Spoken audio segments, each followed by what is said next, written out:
comunidade de Arapoti ficou chocada com o brutal assassinato de Josiele de Jesus de Abreu, de 31 anos. Ela foi encontrada no início da tarde da última segunda-feira, morta em um matagal na rua Moisés Lupion, em frente à linha verde de Arapoti, na ligação entre o centro e o bairro Jardim Séries.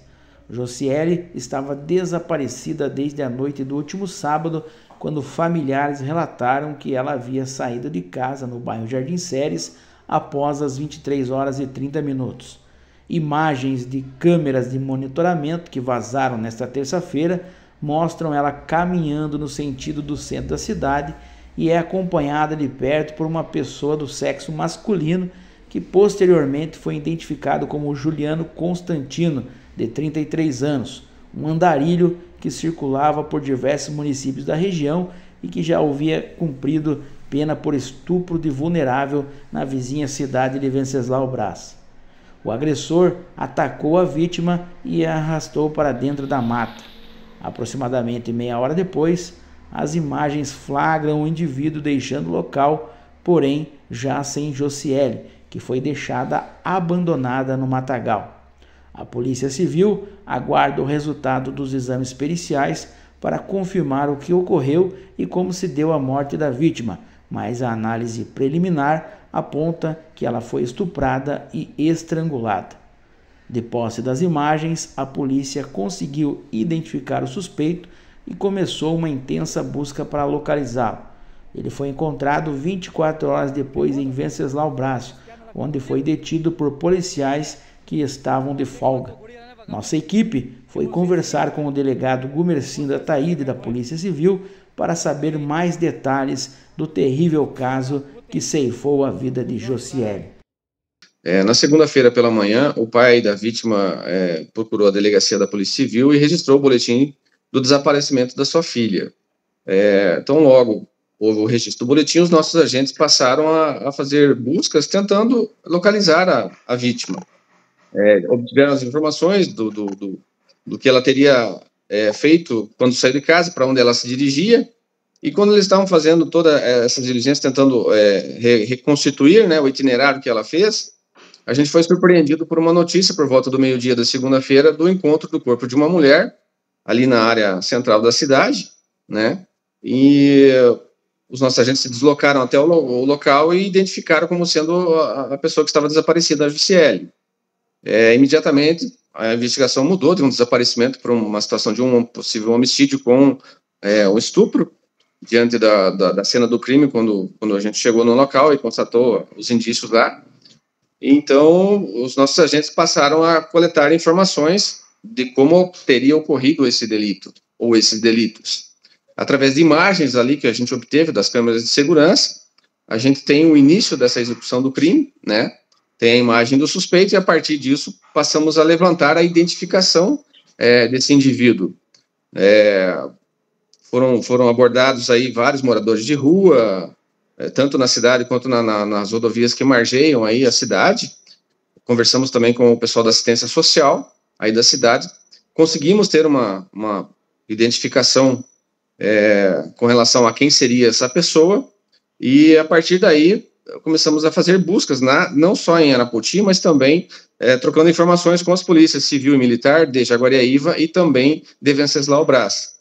Aí ontem, por volta do meio-dia, tivemos novas informações de que o suspeito se dirigia à cidade de Venceslau Braz, inclusive acompanhado de uma mulher. Então, essa informação foi repassada também aos policiais de Venceslau Braz. Os nossos policiais se dirigiram até Venceslau e, quando eles estavam chegando lá, a gente teve a notícia de que o casal foi abordado lá pela polícia militar.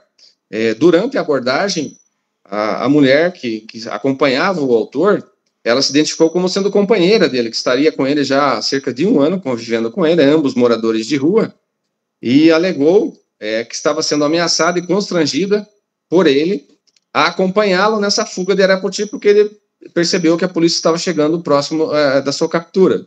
Então, inclusive na primeira abordagem que se tentou do suspeito, ele conseguiu fugir dos policiais, ele se embreou na mata. Porém, foi montado um cerco, logo em seguida a polícia logrou êxito em capturá-lo daí. Esse casal foi encaminhado à delegacia local, aí em Venceslau Braz, houve a autuação em flagrante do suspeito pelo crime da violência doméstica que ele praticou contra a companheira, e durante a oitiva da companheira, ela narrou que ela tinha conhecimento do fato que aconteceu em Arapoti, que o companheiro havia confessado a ela que tinha roubado a vítima. Ele não afirmou que teria matado-a e nem que teria estuprado. Ele confessou o roubo e que, inclusive, ele teria convidado a própria companheira a ajudá-lo nesse roubo e ela se recusou a fazê-lo. E depois, quando ele voltou do roubo, porque ele viu ela caminhando sozinha nas imediações ali da rodoviária e resolveu segui-la. Nesse momento, ele convidou a companheira falando: não vou fazer isso. E ficou ali no local dela. Quando ele retornou com uma pulseira e um anel da vítima, e bastante alterado. Então, ela suspeitou desse comportamento, perguntou para ele da vítima e falou: não, eu só roubei ela está lá. Ela suspeitou disso e, durante a madrugada do domingo, foi até o local onde a vítima estaria, que ele falou, e lá ela viu a vítima morta, sem as roupas de baixo, né, com indícios do estupro, e daí a companheira dele, segundo ela, se compadeceu da vítima, se colocou no local dela, como vítima também, como mulher, porém, temendo pela violência, pela agressividade do companheiro, não comunicou nada às autoridades e ficou quieta, né? E daí houve depois todo esse processo dele fugir aí a pé aí da cidade, levando ela consigo, e ela, segundo ela, foi ameaçada, foi constrangida a fazer isso. Então, por isso ele foi autuado também lá em Venceslau pelo crime da violência doméstica e pela desobediência por ter fugido da polícia.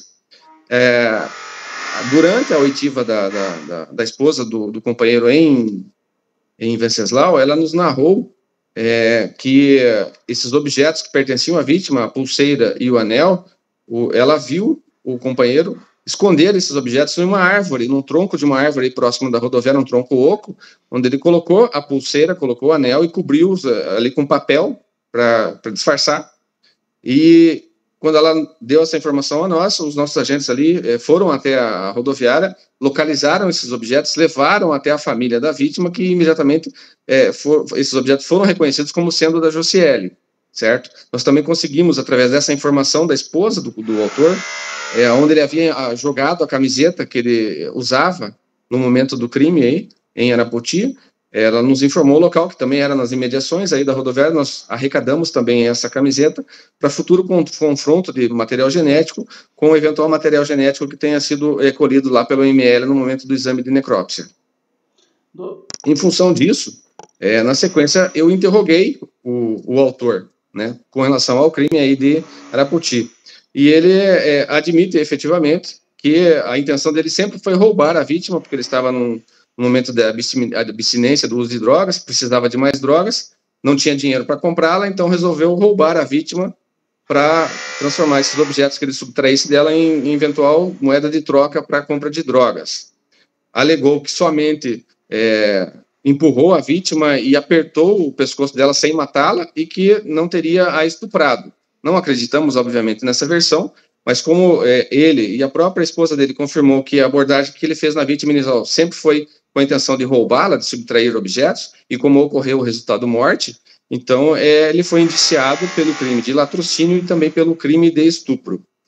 Aguardamos a perícia do IML para confirmação se o estupro ocorreu quando ela estava ainda com vida ou sem vida, porque se isso aconteceu após a morte dela, também temos o crime de vilipêndio a cadáver.